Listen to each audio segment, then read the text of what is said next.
artist, Berkeley artist, a saxophone teacher in Houston, Texas, as well as a saxophone player for the band The Playboys.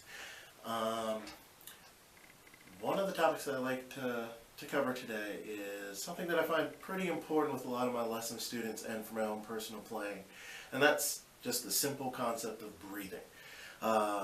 Whether they are a beginner or a student that's been playing for a long time, we cover the basics of breathing. It's something that's so simple that can easily be skipped over when starting to learn the saxophone, or if you've been playing the saxophone for a long time.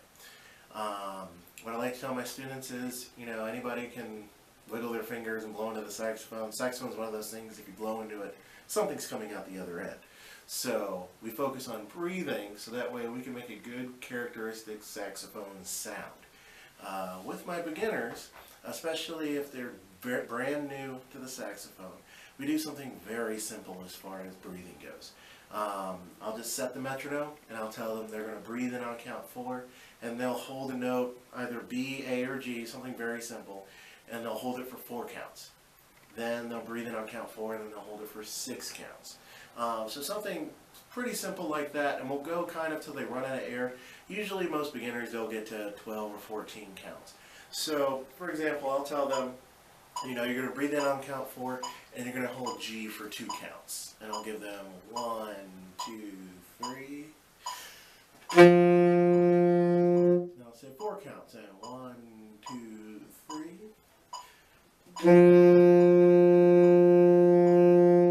And so on and so on, till we get about to the extent of their range there. But at least that way, it started them breathing properly. They're not taking in all this cold, bad air. Because in order to hold out the note for that long, they've got to take good, solid breaths and get deep in there as far as a nice, dark sound to come out.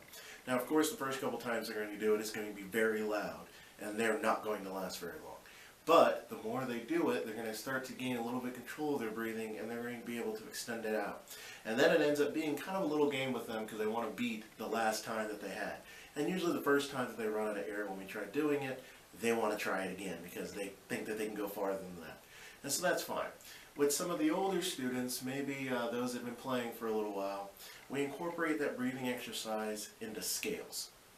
So what we'll do is we'll usually do something like a concert B-flat scale.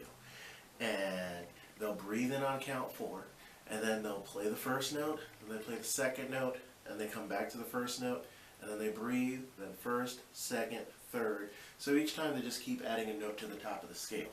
And the main goal of it is to be able to breathe in and play the whole scale up and down in one breath. Now we'll still go around 72-ish, and they'll play the scale in half notes. So if they're taking their concert B-flat scale, and they'll just go 1, 2, 3.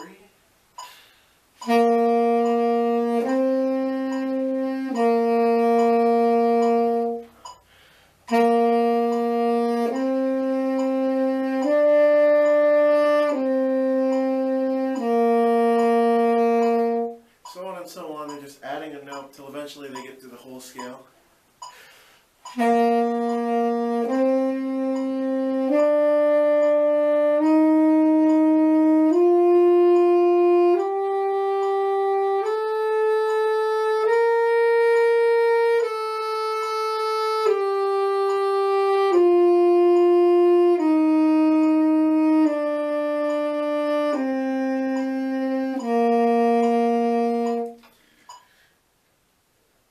Typically, a lot of students can't do that the first time, or their first few times. But the more we kind of do that, the better air they're going to take in.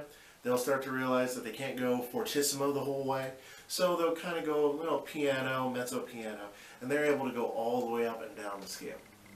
That's something that we typically do, trying to introduce them into breathing to get a good characteristic saxophone sound. So hopefully that kind of sheds some light into a few things that you could possibly use with some of your beginners, some of your older students maybe, for just a simple yet forgotten concept of how to properly breathe. My name's Glen. Look forward to talking to you soon.